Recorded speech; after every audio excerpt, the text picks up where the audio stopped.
Si on se rappelle maintenant de l'enchaînement des événements, le 26 septembre, publication de l'audit du rapport de l'inspection générale des finances.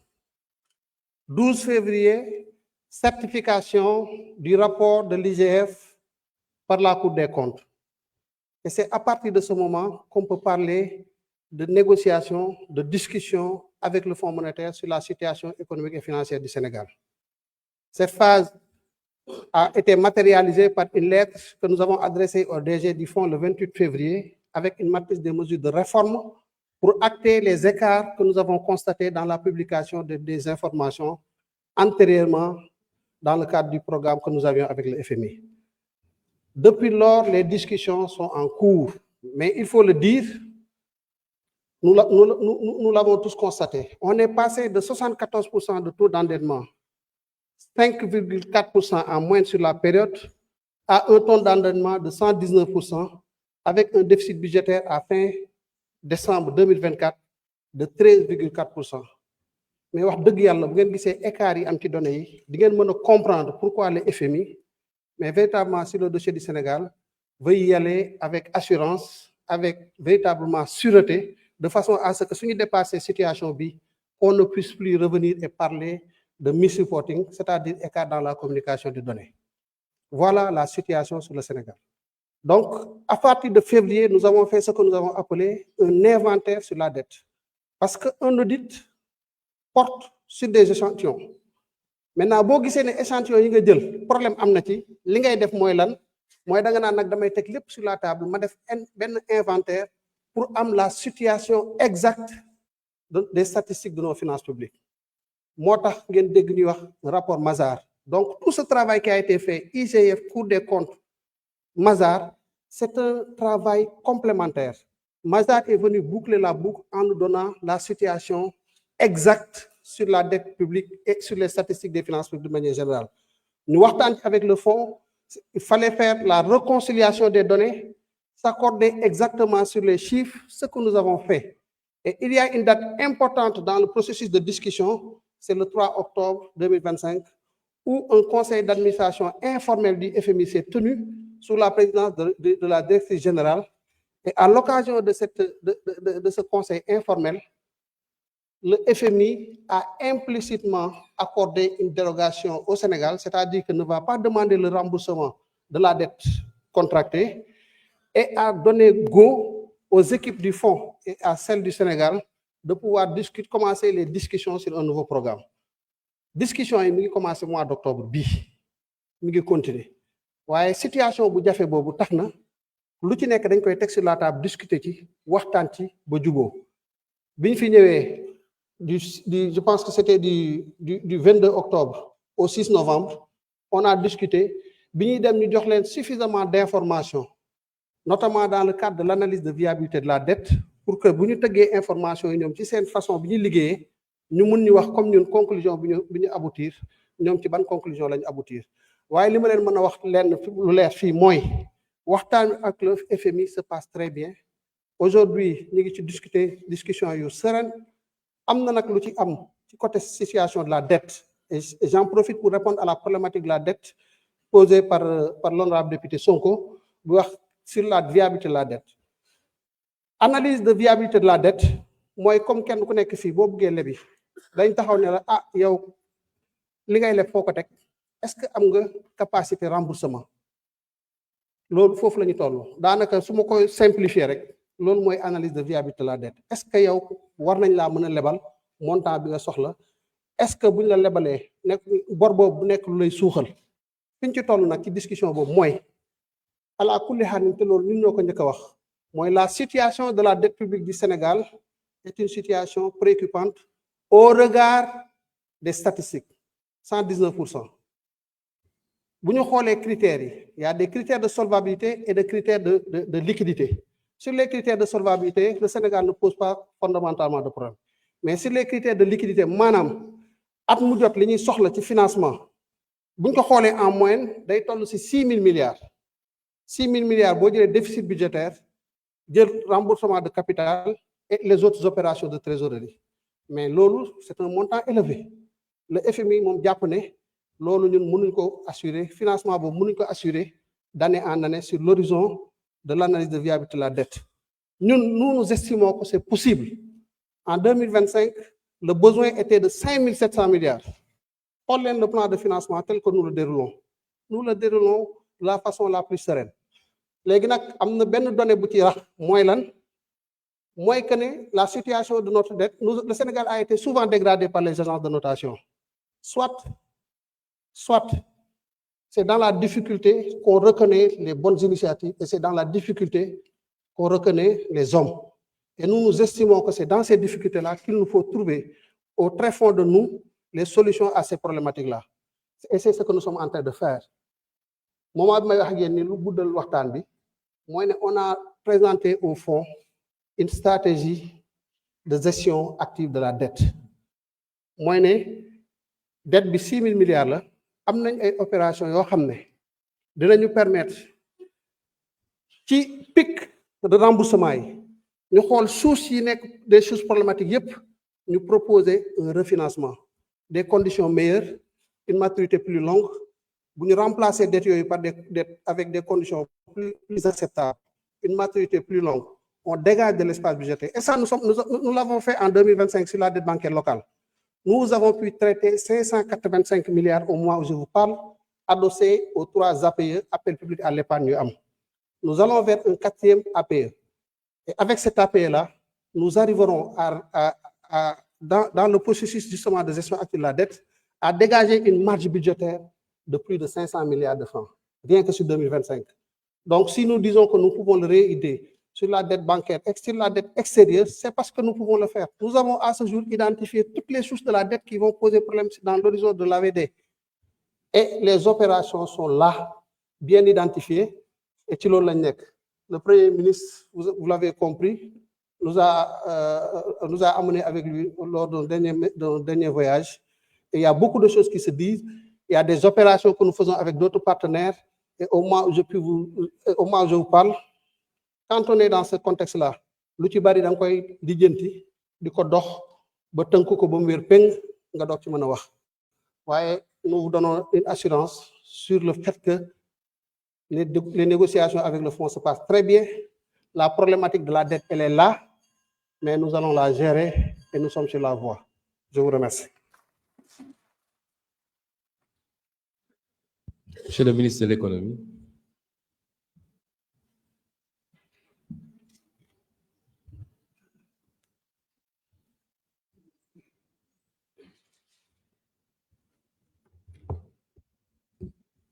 Monsieur le Président de l'Assemblée nationale, Monsieur le Premier ministre, honorables députés et chers collègues. Mon collègue ministre des Finances et du Budget a couvert la matière. Je vais juste ajouter, peut-être pour expliquer, ce qu'est le Fonds monétaire donc, international. Le Fonds monétaire international, vous pouvez considérer que c'est un prêteur en dernier ressort. Bon, d'abord, il fait la surveillance, qu'on appelle la surveillance économique de tous les pays du monde. Les États-Unis, le Canada, la France, tout le monde y passe. Ça, c'est la surveillance donc, économique normale. Mais c'est également un prêteur en dernier ressort. C'est-à-dire, si vous n'arrivez pas à financer votre déficit, ou en tout cas votre dette qui arrive à échéance, et que presque tous les États refinancent sur les marchés, lorsque vous avez fait le tour de tous ceux qui vous prêtent et qu'il vous reste quelque chose, vous allez chez le prêteur en dernier ressort. Le prêteur en dernier ressort, c'est le Fonds monétaire international. Alors, lorsque vous allez chez ce prêteur en dernier ressort, la première question que ce prêteur va vous demander, c'est quelle est la raison pour laquelle vous avez un gap de financement que vous n'arrivez pas à couvrir vous-même. C'est à ce moment-là que les négociations commencent entre le fonds et vous-même. Alors, les gens ont tendance à penser qu'en fait, c'est le Fonds monétaire qui vous impose ce que vous devez faire. Mais en réalité, puisque vous êtes allé chez le prêteur en dernier ressort, c'est à vous, en réalité, d'expliquer au prêteur en dernier ressort ce que vous avez l'intention de faire de telle sorte à fermer votre gap et que vous n'ayez plus n'est-ce pas, à recourir à ce prêteur en dernier ressort.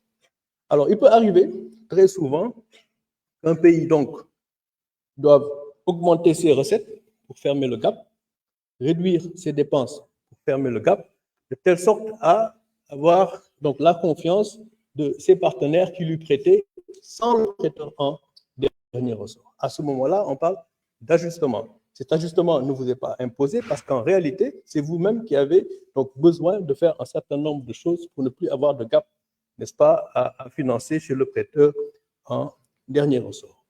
Alors donc, le FMI va vous aider, au lieu de le faire en une fois, et ça peut être difficile, ça va être phasé, peut-être sur 3 ans, sur 4 ans, de telle sorte que ce que vous avez à faire vous-même, que ça puisse être amorti et que vous puissiez le faire donc progressivement plutôt que brutalement.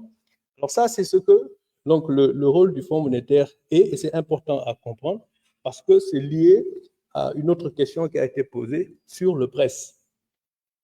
Alors donc, vous avez votre propre plan de redressement économique et social, c'est votre plan.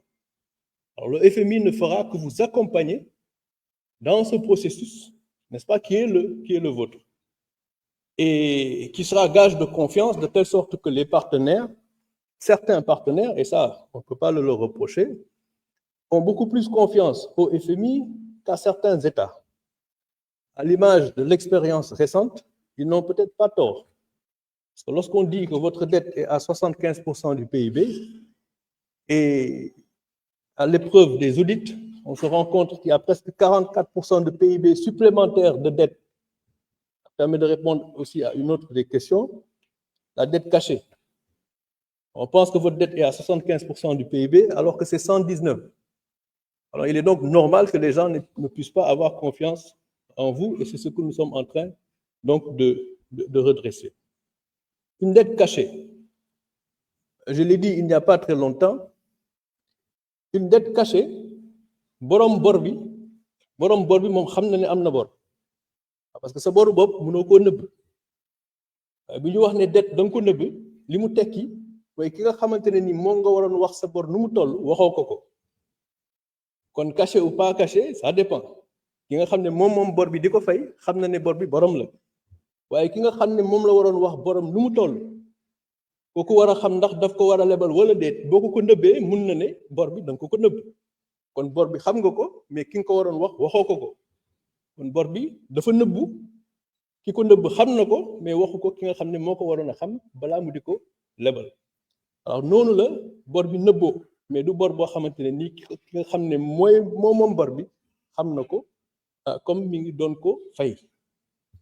Alors donc la dette cachée, c'est ça, c'est une polémique qui n'a pas sa raison d'être, parce que bien évidemment, l'État était en train de payer la dette. Dans la mesure où l'État payait la dette est connue de l'État. Mais cette même dette devait être transmise au Fonds monétaire international, de telle sorte que le Fonds monétaire international puisse faire des décaissements sur la base des données qui lui sont transmises par le Sénégal.